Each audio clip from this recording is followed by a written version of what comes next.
pada pagi hari ini saya mau sharing tentang upgrade mentalitas, yaitu apa?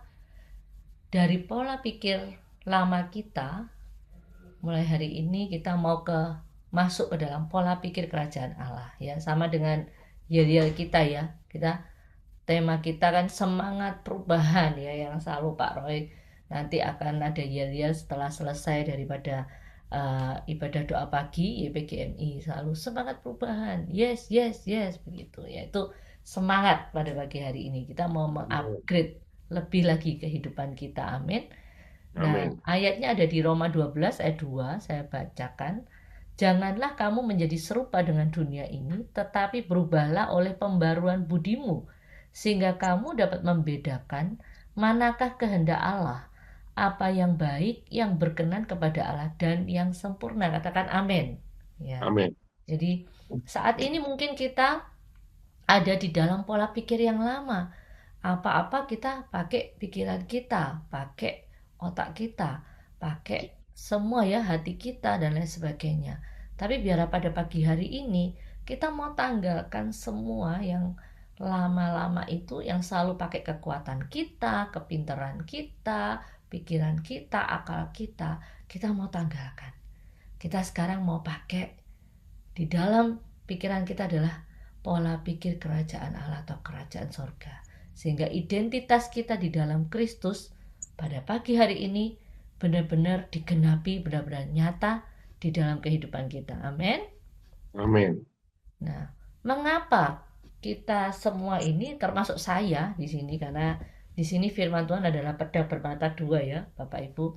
Mengapa kita semua di sini memerlukan yang namanya upgrade mentalitas? Nah, di sini kenapa? Pikiran yang di dalam diri kita itu menentukan arah hidup kita, perkataan kita, dan tindakan kita. Apa yang kita pikirkan, timbul dari hati, dikatakan, ya kan? Di Amsal 4 ayat 23 dikatakan, jagalah hatimu dengan segala kewaspadaan, karena dari situlah terpancar kehidupan. Jadi jaga hati saat-saat ini sangat-sangat penting gitu ya, untuk kita bisa mengupgrade mental kita. Yang kedua, kenapa kok kita perlu mengupgrade mental kita? Karena tantangan hidup saat-saat ini tidak bisa dihadapi dengan mentalitas yang rapuh. Dibutuhkan mental yang kuat, yang dewasa, benar-benar berakar di dalam firman, dan pikiran kita fokusnya, orientasinya hanya kepada apa? Kerajaan surga. Kehendak Bapa lah yang jadi dalam hidup kita, ya. Jadi jangan mau kita tuh dibatasi mentalitas kita yang lama, yaitu apa? Ada ketakutan, keraguan-raguan, mudah menyerah, selalu egois, terus pada diri sendiri gitu ya. Tapi biarlah kita mau mengupgrade pada pagi hari ini mental kita untuk apa? Masuklah mental kerajaan surga, di mana kita fokus pada kehendak Allah, percaya, berani, pantang menyerah ya. Jadi sangat-sangat perlu di akhir-akhir zaman ini kita mengupgrade mental kita supaya apa? Kita tidak jatuh ke dalam pencobaan. Kita tidak menjadi orang-orang yang lemah. Kita tidak menjadi orang-orang yang kalah ya. Karena kita mau keluar lebih daripada pemenang. Amin. Bapak Ibu. Nah, ini apa? Mentalitas yang lama dan mentalitas yang baru itu seperti apa gitu ya. Tadi kan dikatakan di dalam Roma, janganlah kamu menjadi serupa dengan dunia ini, tapi berubahlah oleh pembaruan budimu. Nah, di sini mental yang lama itu benar-benar langit itu terasa gelap begitu ya. Udah gelap, banyak itu apa namanya? Kilatnya begitu ya, thunder gitu ya, seperti badai begitu. Seakan-akan tidak ada kehidupan di dalam kehidupan kita. Karena apa? Fokusnya kita kepada masalah terus. Jadi saat kita lihat keadaannya belum membaik, kita emosi lagi yang ada. Kita marah. Nah, nanti masalahnya lebih parahnya lagi setelah kita marah kepada mungkin pasangan kita, kepada anak-anak kita. Pada akhirnya kita marah kepada Tuhan. Lah itu yang paling bahaya gitu Pak, Bapak Ibu. Jadi kita fokus pada masalah, kemudian apa? Dikuasai ketakutan. ketakutan yang mendalam ya. Kita hidup dalam kecemasan, keraguan-raguan dan khawatir. Akhirnya apa? Mudah menyerah. Wes gak ada jalan keluar, Bu, Pak gitu ya. Nanti kalau dinasihatin oleh pendeta, dinasihatin oleh pasangan, sudah gak bisa, gak mungkin bisa begitu ya. Hidup ini benar-benar seperti suram ya, tidak ada lagi terang begitu. Nah, akhirnya apa? Kita menjadi tidak tahan uji, cepat putus asa. Pada akhirnya kita menggerogoti tubuh kita, yaitu apa? Fisik kita menjadi sakit, Bapak Ibu. Ya, dari mulai pikiran, hati, terus masuk dikuasai oleh semua ketakutan itu, kekhawatiran, akhirnya menjadi penyakit gitu. Pak Roy pasti tahu begitu ya. Jadi kalau intinya penyakit itu selalu datangnya dari pikiran, apalagi yang namanya penyakit darah tinggi. Nah itu Bapak Ibu, karena mertua saya itu seringkali begitu gitu ya. Kalau kebanyakan pikiran gitu ya, kita maunya kita sharing gitu, maunya kita tukar pikiran, mungkin ya kita mau cerita, tapi nggak bisa dibebani oleh cerita-cerita masalah-masalah keluarga gitu Bapak Ibu. Begitu diceritai tentang masalah keluarga, besoknya langsung tensinya bisa 200 gitu. Terlalu tinggi ya. Jadi dikatakan di 2 Timotius 1 ayat 7, sebab Allah memberikan kepada kita bukan roh ketakutan, melainkan roh yang mempunyai kuasa, kasih dan ketertiban. Jadi kita harus meninggalkan semua itu mentalitas yang lama kita. Benar-benar mulai detik ini, apapun masalah kita percaya Tuhan kita lebih besar dari masalah ya. Hai masalah, aku punya Tuhan yang besar. Aku punya Tuhan yang besar, yang telah berjanji dan sanggup menggenapi. Dan iman kita berkata, imanku bersepakat, percaya kuasanya, ku terima sekarang kemenangan darimu. Jadi mental kita yang lama, yang gelap itu kita tinggalkan. Kita pakai jubah yang baru, mentalitas yang baru, yaitu fokus kepada Tuhan. Pasti ada solusi ya kan. Beres kabeh gitu ya. Melihat Tuhan yang besar, bukan masalahnya. Kita memiliki hidup yang penuh dengan keberanian, percaya kepada Tuhan dengan sungguh-sungguh untuk tidak takut menghadapi apapun juga, badai, pencobaan, pergumulan, tantangan, proses kita lewati bersama Tuhan ya. Dan kita penuh dengan pengharapan, tidak mudah goyah ya, kita tegar, selalu berharap kepada janji-janji Tuhan dan mengimani Yeremia 29 ayat 11 itu terjadi dalam kehidupan kita. Sebab aku ini mengetahui rancangan-rancangan apa yang ada padaku mengenai kamu. Demikianlah firman Tuhan, yaitu apa? Rancangan damai sejahtera dan bukan rancangan kecelakaan, untuk memberikan kepadamu hari depan yang penuh pengharapan. Amin. Bapak Ibu Saudara, percaya pada pagi hari ini Yeremia 29 ayat 11 ini semuanya digenapi dalam kehidupan kita. Jadi tidak ada yang sukar di dalam kehidupan kita. Nextnya, strategi pembaruan pikiran. Bagaimana ya Bu caranya untuk supaya pikiran-pikiran saya yang lama itu semuanya hilang begitu ya. Di dalam proses upgrade ini sama dengan suatu handphone ya. Pada saat kita melihat sesuatu, kita harus memfilter dari apa penglihatan kita. Kalau saat kita mengambil berita-berita yang negatif terus, maka pikiran kita akan dipenuhi dengan pikiran negatif saat kita itu membaca semua media sosial, semua berita yang ada dari handphone. Sama. Yang pertama kita harus memfilter, Bapak Ibu. Kita harus memfilter setiap informasi yang masuk, kita harus bisa menyaring ya. Menyaring. Jadi di Filipi 4 ayat 8 dikatakan, akhirnya saudara-saudara, semua yang benar, semua yang mulia, semua yang adil, semua yang suci, semua yang manis, semua yang sedap didengar, semua yang disebut kebajikan dan patut dipuji, pikirkanlah semuanya itu. Jadi pikiran kita harus dipenuhi dengan pikiran yang manis, yang suci, yang sedap didengar, ya. Semuanya yang indah itu harus dimasukin. Filternya tuh harus benar-benar kuat begitu di dalam pikiran kita. Karena apa? Tidak semua informasi berita yang kita terima itu membangun. Itu termasuk juga dari jemaat. Ya, kalau di sini banyak yang gembala, dari jemaat-jemaat, dari pengurus-pengurus gereja mungkin. Apa yang disampaikan kita harus menyaring.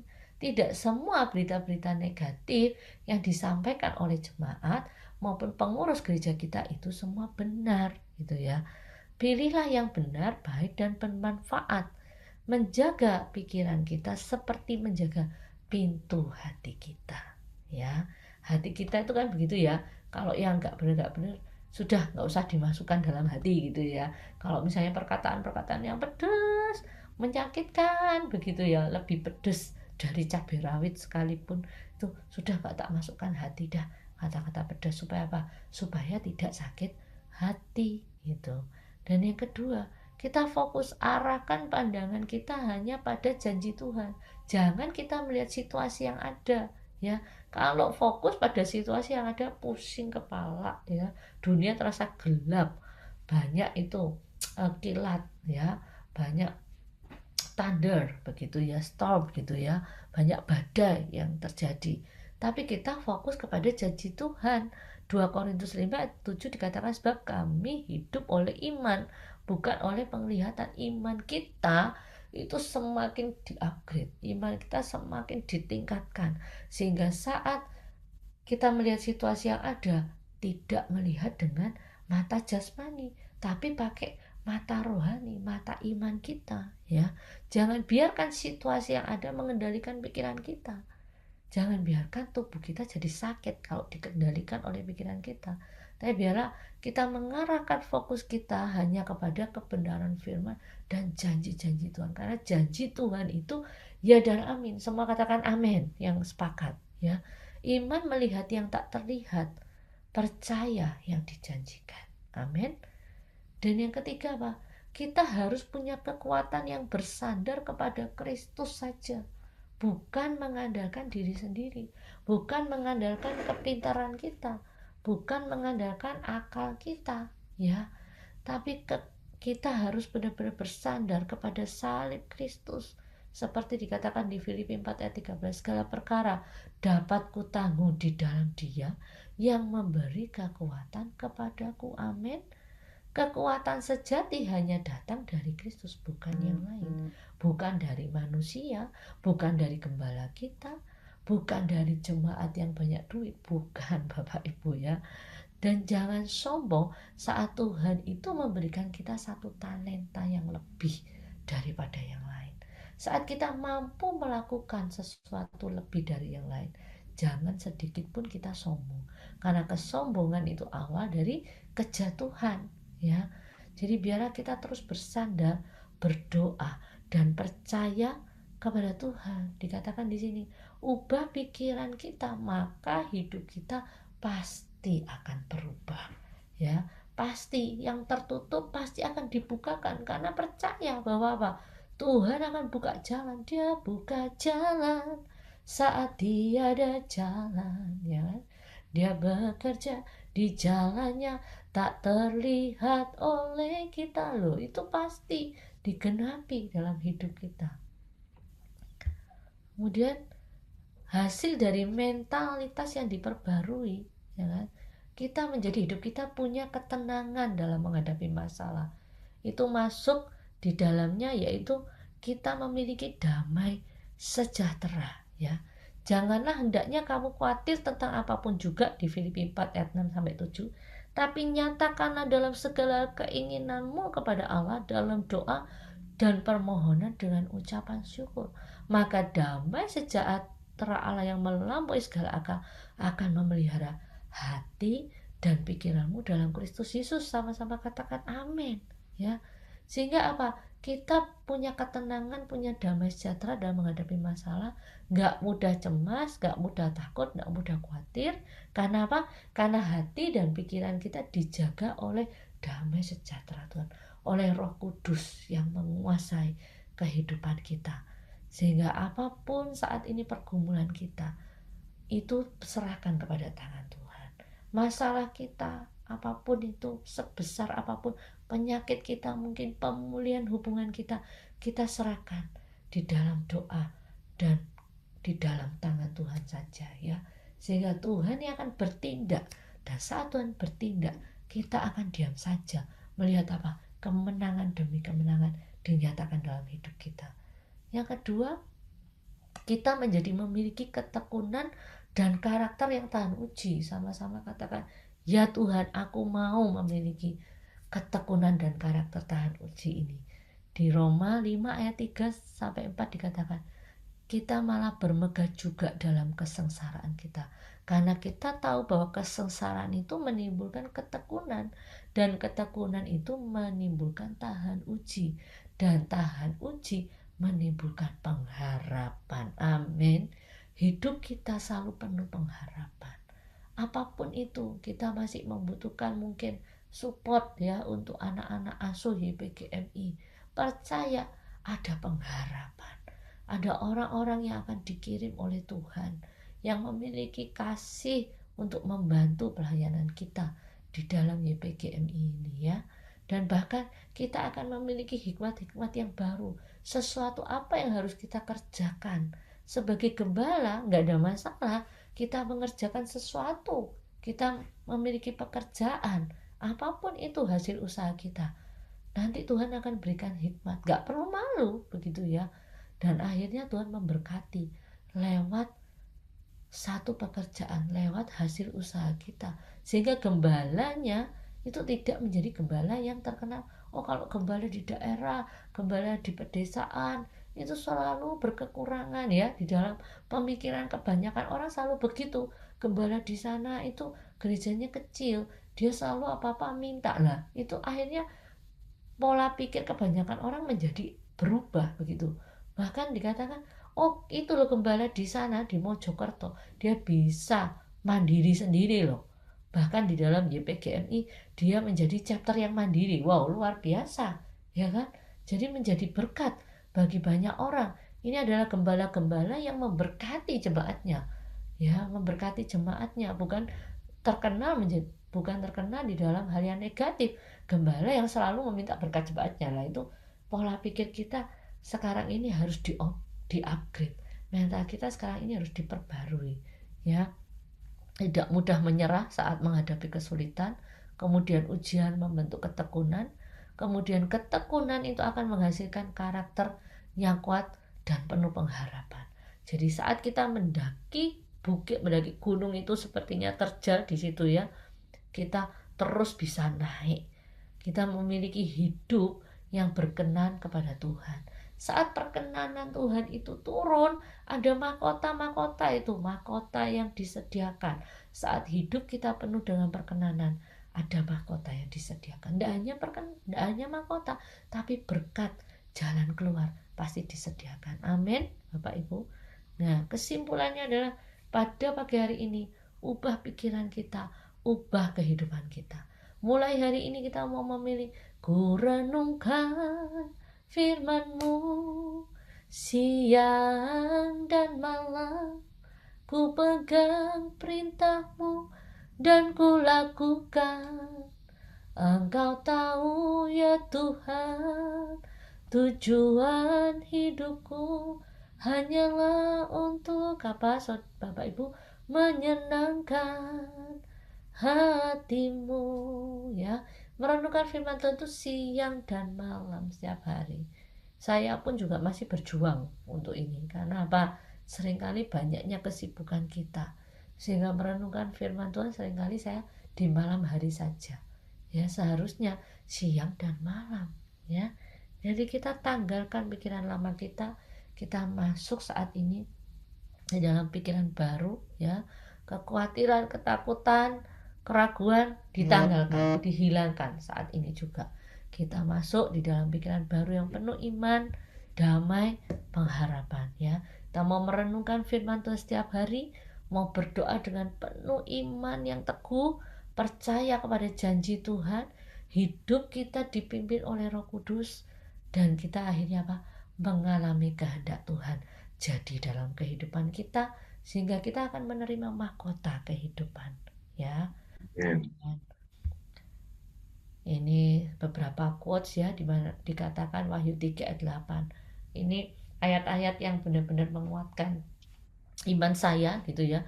Aku tahu segala pekerjaanmu, lihatlah aku telah membuka pintu bagimu yang tidak dapat ditutup oleh seorang pun. Aku tahu bahwa kekuatanmu gak seberapa, namun engkau menuruti firmanku dan engkau tidak menyangka namaku. Amin. Kita mau menjadi orang-orang yang setia pada pagi hari ini. Dan kita semua tahu bahwa kekuatan kita gak seberapa, tapi bersama Tuhan itu kita sanggup melakukan segala perkara. Amin. Bahkan proses Tuhan yang ada sekarang ini, percaya bahwa mengubahkan kehidupan kita, menjadikan kita semakin indah, menjadikan kita semakin dewasa ya. Kita belajar dari Nabi Nuh yang taat. Ini adalah contoh di dalam Alkitab Perjanjian Lama ya, dimana ini adalah satu nabi yang mendapatkan kasih karunia di mata Tuhan. Di Kejadian 6 ayat 8 sampai 9 nanti Bapak Ibu bisa baca ya. Kenapa sampai Nuh ini terpilih menjadi, dia adalah nabi yang mendapatkan kasih karunia di mata Tuhan. Kenapa? Dia taat kepada Allah. Dia melakukan semuanya itu. Kejadian 6 ayat 22 dikatakan Nuh melakukan semuanya itu tepat seperti yang diperintahkan Allah kepadanya. Demikianlah dilakukannya ya. Benar-benar dia taat dengan sepenuh hati ya. Dia mendapatkan kasih karunia Tuhan karena hidupnya adalah hidup yang penuh dengan ketaatan dan kesetiaan. Dan dia benar-benar memakai pola pikir kerajaan sorga, bukan memakai pola pikir dunia. Orang dunia saat itu di zamannya Nuh dikatakan sudah nggak perlu membuat bahtera. Buat apa kamu membuat bahtera? Ini loh terang benderang gitu ya. Semua mengatakan ini terang benderang kamu malah membuat bahtera. Nah, tapi dia tidak menghiraukan suara-suara dari dunia ini, suara-suara orang kebanyakan. Dia tetap setia, dia tetap taat untuk dia mengerjakan bahtera ya, sehingga apa, dia menjadi orang yang mendapat kasih karunia di mata Tuhan. Karena apa? Nuh berkenan di hadapan Tuhan. Dan dia di tengah dunia yang jahat dan penuh kekerasan, Nuh satu-satunya yang lolos beserta dengan keluarga besarnya. Amin. Nah, di Amin. sini Nuh hidup jujur, tulus, dan setia melakukan apa yang benar menurut Tuhan. Dan Nuh terus hidup bergaul dengan Allah, memiliki hubungan yang intim dengan Tuhan. Dan dia akhirnya saat dia memiliki hubungan intim, dia peka mendengar suara Tuhan dan dia taat melakukan firman Tuhan. Kita mau menjadi Nuh akhir zaman. Amin.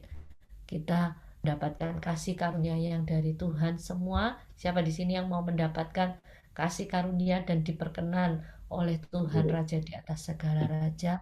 Percaya mulai detik ini hidup kita diubahkan. Amin. Kita sudah masuk di semangat perubahan. Yes, yes, yes. Gak hanya yel-yel tiap Selasa, tapi benar-benar semangat perubahan.